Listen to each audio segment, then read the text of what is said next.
Hello engineers, আমি তোদের জন্য নিয়ে চলে এসেছি আর একটা নতুন টপিক, যেটা হচ্ছে সিঙ্গেল নয় ডবল স্লিট ডিফ্র্যাকশান। তো এখানে কি হয়, এখানে আমাদের ডিফ্র্যাকশান প্যাটার্নও থাকে, মানে সিঙ্গেল স্লিটের যে ডিফ্র্যাকশান প্যাটার্ন সেটাও আমরা পাবো। সেটা কেন হয়? Due to each individual slit, মানে আগেরটাতে একটা স্লিট ছিল, তো একটা স্লিটের জন্য ডিফ্র্যাকশান প্যাটার্ন তৈরি হয়েছিল, তো ওই জন্য দুটো স্লিট আছে এখানে, তাহলে এখানে দুটো ডিফ্র্যাকশান প্যাটার্ন তৈরি হবে। আর ইন্টারফিয়ারেন্স প্যাটার্ন, যখন দুটো ডিফ্র্যাকশান প্যাটার্ন একে অপরের সাথে মিলবে তখন সেখানে ইন্টারফিয়ারেন্স প্যাটার্ন তৈরি হবে।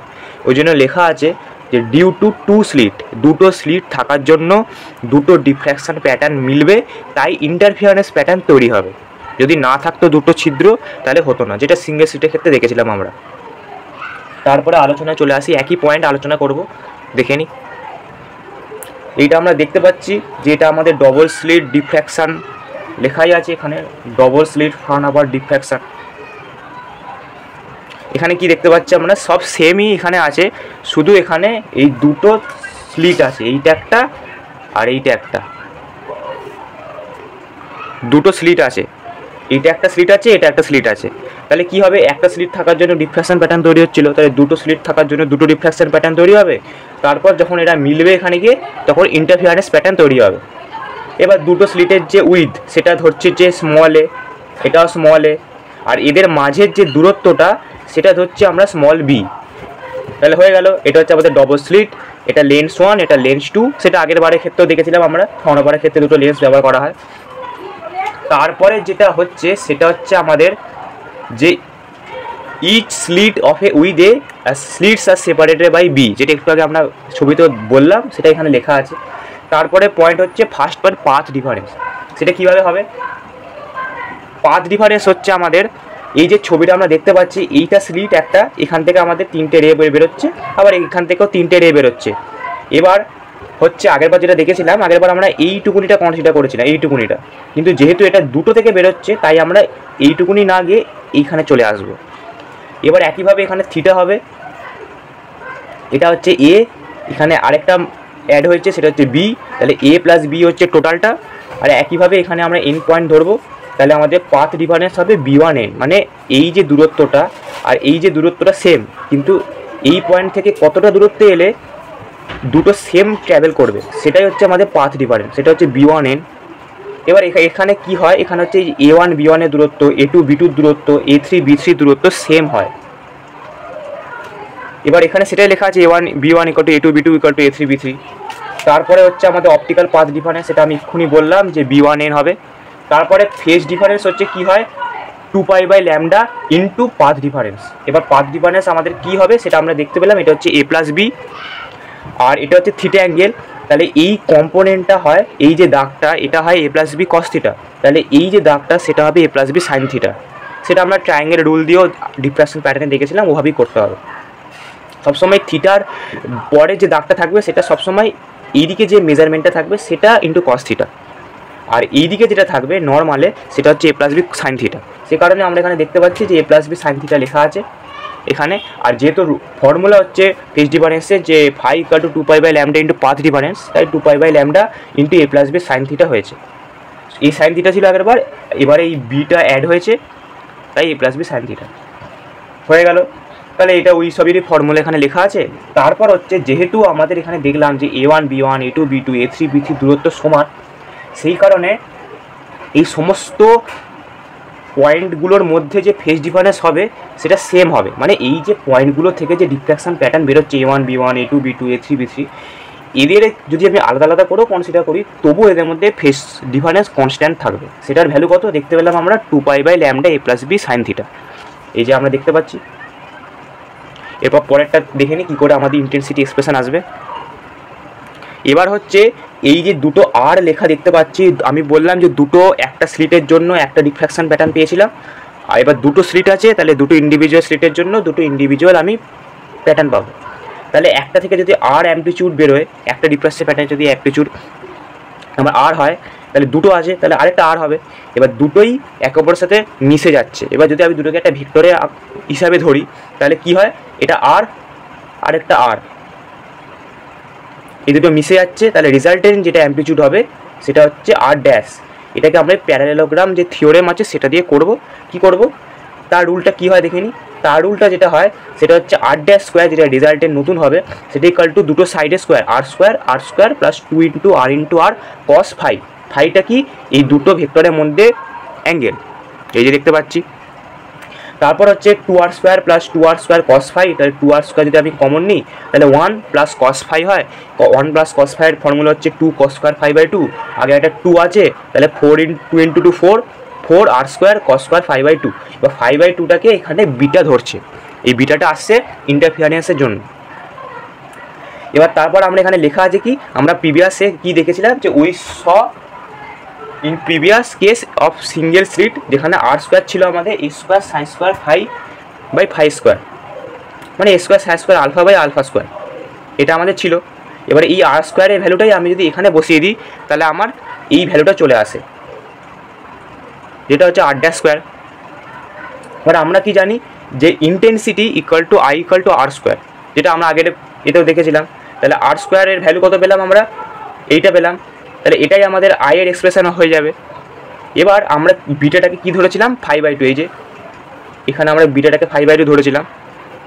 তাহলে এবার এখানে 5/2, এবার 5 আমরা একটু আগে কী দেখলাম phase difference 2π/λ a plus B sine theta, একটু আগেই দেখলাম আমরা। তাহলে ওটাই আমি এখানে বসিয়ে দেবো বাই 2, তাই 2 কেটে যাবে, নিয়ে আসবে pi a plus B sine theta by lambda. এটা বিটা এলো। আর আলফা আমরা আগের ভিডিওতেই দেখেছিলাম যে pi A sine theta by lambda আসছে। তাহলে আলফাও আমরা জানি আগে থেকে, আর বিটাটাও জেনে গেলাম যে এখানে বিটাটাই বা কী, আলফাটাই বা কী। এরপর আমরা প্যাটার্নগুলো দেখিনি কেমন দেখতে হবে। এই দেখ, এই যে আমরা প্যাটার্নটা দেখতে পাচ্ছি এটা ডিফ্র্যাকশনের জন্য ছিল, আগের ভিডিওতেই আমি দেখিয়েছিলাম যেটা সেন্ট্রাল ম্যাক্সিমা, এটা first order maxima, second order maxima, আস্তে আস্তে ভ্যালুটা কমছে। কারণ এই সাইন স্কোয়ার আলফা স্কোয়ার যে ইকুয়েশানটা, সেটা মানে সিঙ্ক ফাংশন বলে, তার গ্রাফটা এরকমই হয়, আস্তে আস্তে কমে। এবার যেহেতু স্কোয়ার আছে তাই নেগেটিভগুলো পজিটিভ হয়ে গেল। তারপর কস স্কোয়ার বিটা, একটা কস স্কোয়ার বিটার টার্মও তো আমি পেয়েছি ইন্টারফিয়ারেন্সে। তাহলে কস স্কোয়ার বিটা, এটা হচ্ছে কস স্কোয়ার বিটা গ্রাফ, মানে কস বিটা ওর স্কোয়ার করে দিলে নেগেটিভগুলো পজিটিভ হয়ে যায়। তো এটা এরকম দেখতে হয় কস স্কোয়ার বিটার সাপেক্ষে ভ্যারি করছে, আগেরটা আলফার সাপেক্ষে ভ্যারি করেছিল। তারপর ডিফ্র্যাকশন প্যাটার্নটা কেমন দেখতে হবে, দুজনের মিক্স আপ, সেটা একবার আমি দেখিয়ে দিচ্ছি। একবার আমাদের গ্রাফটা এরকম ছিল, এরকম করে আস্তে আস্তে দুদিকে কম ছিল। এবার আরেকটা দেখলাম যেটা হচ্ছে এরকম দেখতে, এর ভেতরে এরকম রয়েছে, এটা হচ্ছে কস স্কোয়ার বিটা, আর এটা হচ্ছে সাইন স্কোয়ার আলফা স্কোয়ার।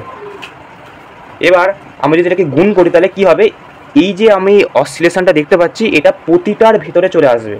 তাহলে এই অসিলেশনটা যদি এর ভেতরে আসে তাহলে কেমন দেখতে হবে, এই এই এই এই এই একইভাবে যদি এর ভেতরে চলে আসে এই এই এই এই এই এই এই এই এই একইভাবে এইদিকেও আসবে। মানে এ যতটা জায়গা জুড়ে আছে সেরকমভাবে অসিলেট হবে, মানে এই প্রতিটা এই অসিলেশনটা প্রতিটা খোপের ভেতর চলে আসবে, এই এই এই এই এই এই ওরা এলো। এইটা হচ্ছে আমাদের রেজাল্টেন্ট ডিফ্র্যাকশন প্যাটার্ন হবে, যেটা আমরা এখানে দেখতে পাচ্ছি। হয়ে গেল, এটা খুবই ইম্পর্টেন্ট, এটা আঁকতে হবে, মানে একদম কমপ্লিট কোশ্চেন একটা আসে এরকম, সিঙ্গেল সিটের ক্ষেত্রেও আসে, ডবল সিটের ক্ষেত্রেও আসে, এমন কিছু শক্ত নয় আশা করি। সেন্ট্রাল ম্যাক্সিমা একই condition, theta equal to 0, alpha equal to tends to 0, আগের ভিডিওতেই ছিল। এখানে আরেকটা অ্যাড হচ্ছে বিটা টেন্ডস টু 0। তাহলে একইভাবে আমি লিমিট বসাবো ইকুয়েশনটাতে, ইন্টেন্সিটি আলফা টেন্ডস টু 0 বসাবো, আরেকটা কি অ্যাড হবে বিটা টেন্ডস টু 0, বসিয়ে আমাদের ভ্যালুটা আসবে 4I0, যেটা হচ্ছে আমাদের সেন্ট্রাল ম্যাক্সিমা। I0টা কি, intensity of central maxima for single slit diffraction, মানে সিঙ্গল সিটের ক্ষেত্রে আমরা দেখেছিলাম I0 হয় সেন্ট্রাল ম্যাক্সিমা সিঙ্গেল সিটের ক্ষেত্রে, তো সেটাই 4 গুণ হয়ে যাবে, এই যে I0 এরই 4 গুণ হয়ে যাবে। তারপরে পার্টে চলে আসি, সেটা হচ্ছে ডিফ্র্যাকশন মিনিমা, ডিফ্র্যাকশন ম্যাক্সিমা। আগে ভিডিওতে দেখেছি a sine theta equal to plus minus n lambda আর tan alpha equal to alpha, এটা ছিল। আর একটা কন্ডিশন ছিল যেটা হচ্ছে আগেটাতে ডি ছিল, এখানে এ ধরেছি, একই ব্যাপার, যে a sine theta equal to plus minus 2m plus 1 λ/2, এই দুটো কন্ডিশন ছিল। এখানে আরেকটা নতুন যে দুটো অ্যাড হবে সেটা হচ্ছে ইন্টারফিয়ারেন্স, কারণ বললামই যে একটা স্লিট থাকলে ডিফ্র্যাকশন, যেহেতু দুটো স্লিট আছে সেই কারণে ডিফ্র্যাকশন দুটো মিলে গিয়ে ইন্টারফিয়ারেন্স হচ্ছে, তাই ইন্টারফিয়ারেন্সের কনসেপ্ট এখানে এসছে, যেটা আমি ইন্টারফিয়ারেন্স যখন বুঝিয়েছিলাম তখনও বলেছিলাম। এটা হচ্ছে ইন্টারফিয়ারেন্স মিনিমা। ইন্টারফেয়ারেন্স মিনিমা হচ্ছে কি, তাহলে একই ব্যাপার, ডিফারেন্সের মিনিমা বা ইন্টারফেয়ারেন্স মিনিমা। মিনিমার ভ্যালু মানে হচ্ছে 0, একদম অন্ধকার। তাহলে হচ্ছে আই এর জায়গায় 0 বসাবো। এবার আই এর জায়গায় 0 বসালে এই পুরো যে ইন্টেন্সিটি ইকুয়েশনটা আছে তাকে 0-এর সাথে ইকুয়েট করতে হবে। এবার কস স্কয়ার বিটা টার্মটা ইন্টারফেয়ারেন্সের রিলেটেড টার্ম, কারণ বিটাটা ইন্টারফেয়ারেন্সের জন্যই এই বিটাটা এসছে। এবার তাহলে এই পুরো ইকুয়েশনটাতে আমি cos square bitter minimum value কত হয় 0, মানে কস বিটার মিনিমাম ভ্যালু হয় 0। তাহলে cos square beta equal to 0, cos beta 0, তাহলে বিটার ভ্যালু হবে ±2m + 1 π/2, এর ভ্যালু হবে 0 থেকে। এবার প্লাস মাইনাস কেন আগের ভিডিওতেই বলেছি যে সব বোথ সাইডের জন্য প্লাস মাইনাসটা ধরা হয়। আবার আমরা কি জানি যে বিটা ইকুয়াল টু একটু আগে দেখলাম পাই a + b sin θ / λ, সেই কারণে এবার এইটাকেই আমি এর সাথে ইকুয়েট যদি করি তাহলে আমার এই কন্ডিশনটা দাঁড়ায় a + b sin θ ± 2m + 1 λ/2। শুদ্ধ মনে রাখবি তোরা যে একটা বি অ্যাড হবে। আগেটাতে কি ছিল, a sin θ = ±2m + 1 λ/2, এর ক্ষেত্রে একটা বি অ্যাড হবে। এখানেও সেম একটা বি অ্যাড হয়েছে, শুধু একটা করে বি অ্যাড হবে, এটাই পার্থক্য, এটাই তোদের মনে রাখা ট্রিক্স। একইভাবে যদি আমি ইন্টারফেয়ারেন্স ম্যাক্সিমা দেখি তাহলেও সেম, তাহলে কস স্কয়ার বিটার ম্যাক্সিমাম টার্ম কত হয়, মানে ভ্যালু কত হয় কস বিটার 1, তাহলে কস স্কয়ার বিটারও ম্যাক্সিমাম ভ্যালু কত হবে 1। আমরা যেহেতু ইন্টারফেয়ারেন্স কনসিডার করছি সেই কারণে বিটার দিকটা আমরা দেখবো, তাই কস স্কয়ার বিটার মিনিমাম ভ্যালু ধরবো, কস স্কয়ার বিটার ম্যাক্সিমাম ভ্যালু ধরবো। তাহলে কস স্কয়ার বিটার ম্যাক্সিমাম ভ্যালু হচ্ছে 1 হবে, কারণ কস বিটার ম্যাক্সিমাম ভ্যালু 1। তাহলে cos square beta equal to 1, cos beta equal to ±1, তাহলে বিটা ইকুয়াল টু হবে ভ্যালু ±m π। এম হচ্ছে অর্ডার নাম্বার, যত অর্ডার বলবে, ফার্স্ট অর্ডার, সেকেন্ড অর্ডার, তাহলে এম এর ভ্যালু 1 থেকে শুরু হবে, 0 বসাতে কিছুই থাকছে না। একইভাবে দেখ a + b sin θ ± m λ, একদম ডিফ্র্যাকশনের সাথে হুবহু মিল। শুদ্ধ তোদের মাথাতে মনে রাখার ট্রিক্স হচ্ছে ইন্টারফেয়ারেন্সের ক্ষেত্রে একটা বি অ্যাড হবে, এর সাথে একটা বি অ্যাড হবে, আর সব সেম। আর ডিফ্র্যাকশনের ক্ষেত্রে তোরা অর্ডার নাম্বারটা n লিখবি, আর ইন্টারফেয়ারেন্সের ক্ষেত্রে m লিখবি। হলো, তাহলে আমাদের সব মিটে গেল। আরেকটা ছোটো একটা কনসেপ্ট আছে যেটা হচ্ছে মিসিং অর্ডার, যেটা শর্ট কোশ্চেনে আছে, সেটা একবার বলে দিই। মিসিং অর্ডার মানেই হচ্ছে যদি if the value of B increases or decreases the value of theta will decrease or increase rapidly.